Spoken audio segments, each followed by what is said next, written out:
झटपट स्वादिष्ट मध्ये आपले स्वागत आहे। उद्या कोजागिरी पौर्णिमा आहे आणि कोजागिरी पौर्णिमेसाठी स्पेशल काय लागतं तर मसाला दूध, आणि मी आज ते मसाला दूध तुम्हाला करून दाखवणार आहे। आता त्यासाठी लागणारे साहित्य हे मी 10-12 बदाम घेतले आहेत, 10-12 पिस्ता घेतले आहेत, मी मुठभर काजू घेतलेले म्हणजे 20-25 काजू आहेत, केशरची काड्या घेतल्या 10-15, अर्धा चमचा जायफळ पावडर आणि अर्धा चमचा वेलची पूड, मी पाऊण वाटी साखर घेतली आहे, थोडेसे गार्निशिंगसाठी मी चारोळ्या घेतल्या आहेत आणि हे 1 लिटर मी दूध घेतलं आहे। आता ह्या दुधाला आता मी गॅसवर तापत ठेवलं होतं आणि मी हे दूध व्यवस्थित पहिलं तापूनच घेतलेलं आहे, मी कच्चं दूध घेतलेलं नाही आहे, मी अगोदर तापून घेतलं होतं आणि तेच मी आता क्रीम सकट गॅसवर तापत पुन्हा ठेवलं आहे, कारण आपल्याला ते छानपैकी उकळून घ्यायचं आहे। चला तर मग आपण दूध उकळून घेऊया। आता हे दूध मी तापत ठेवलं आहे, आता हे दूध जोपर्यंत उकळत नाही तोपर्यंत मी आपल्याला या दुधासाठी जो लागणार आहे मसाला, तो मी मसाला मिक्सरला लावून घेते। आता आपल्याला हे पहिले काजू घेऊया,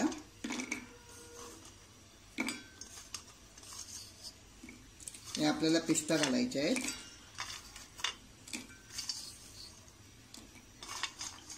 आपल्याला बदाम टाकायचे आहेत, हा आपल्याला मसाला 1 लिटर दुधासाठी व्यवस्थित आहे। हे आता मी त्याच्यामध्ये वेलची पूड आणि जायफळ पूड वाटून घेणार आहे।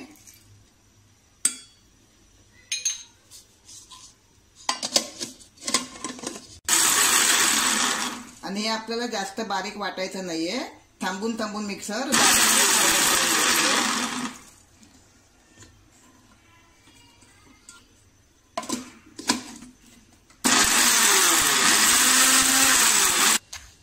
हे बघा।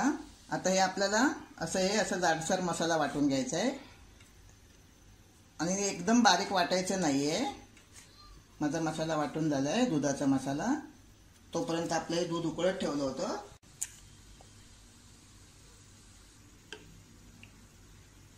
हे बघा।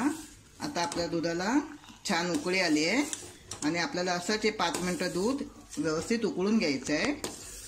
आता मी त्यात थोडी साखर टाकते। माझं हे 1 लिटर दूध आहे, मी अमूलचं दूध घेतलं होतं, त्यात मी पाऊण वाटी साखर टाकते। पाऊण वाटी म्हणजे माझ्या या टेबल स्पूननी 6 चमचे।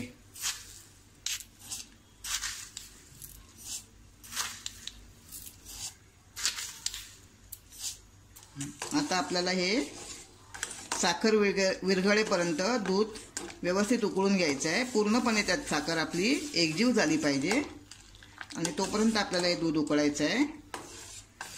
कोजागिरी पौर्णिमा ही आपली नवरात्र उत्सवानंतर येणारी कोजागिरी पौर्णिमा। दरवर्षी आम्ही काय करायचो, आमच्या सोसायटीमध्ये छानपैकी त्या दिवशी ना आम्ही दांडिया आयोजन करायचो, दांडियाचे, आणि त्या दिवशी आम्ही उसळपाव आणि हे असं मसाले दूध असं आम्ही एकत्र प्रोग्राम करून गेट टुगेदर म्हणतो तसं आम्ही साजरा करायचो कोजागिरी पौर्णिमा। पण यावर्षी काय झालं, कोरोनाने अख्ख्या जगालाच संकटात टाकलं आणि त्यामुळे आपल्याला हा सण काही एकत्र साजरा करता येत नाही, म्हणून आपण ही जी कोजागिरी पौर्णिमा आहे ते आपण आपल्या घरातल्या घरात आपल्या कुटुंबासोबत साजरी करायची आहे। आपल्याला हे कोरोनाचं संकट पटकन जाऊन पुढच्या वर्षी आपल्याला पुन्हा हे संकट येऊन कायमचं जाऊन आपल्याला एकत्र येऊन ही कोजागिरी पौर्णिमा साजरी करायची आहे। हे बघा, आता आपल्या दुधाला छानपैकी उकळी आले, मी 5 मिनिटं दूध व्यवस्थित उकळून घेतलं आहे, साखरही एकजीव झाली आहे त्याच्यामध्ये। तर मी हा मध्यम आचेवर गॅस ठेवून दूध गरम करून घेतलं होतं। आता त्यात आपण या 10-15 केशरच्या काड्या टाकूया, जेणेकरून त्याचा सुगंध आपल्या पूर्णपणे दुधात उतरेल आणि कलरही त्याला खूप छान येईल। ते आपल्याला हे असं उकळून घ्यायचं आहे। आता हा जो मी मगाशी मसाला वाटून घेतला होता आपला दुधाचा, तो मला सगळा 1 लिटरसाठीच मी वापरला होता, 1 लिटर दुधासाठी, तर मी तेवढा आता सगळा त्याच्यामध्ये टाकून घेते। पूर्णपणे मला त्यात टाकायचं आहे, कारण मी त्या हिशोबानेच टाकला होता।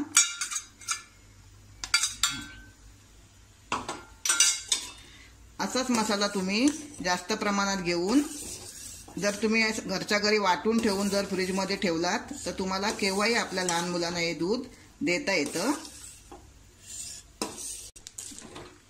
आता आपलं हे दूध व्यवस्थितपणे तयार झालंय. आपला मसालाही त्यात सगळा व्यवस्थितपणे विरघळलाय आणि एकजीव झाला. आता आपण सगळ्यात शेवटी चारोळी टाकूया.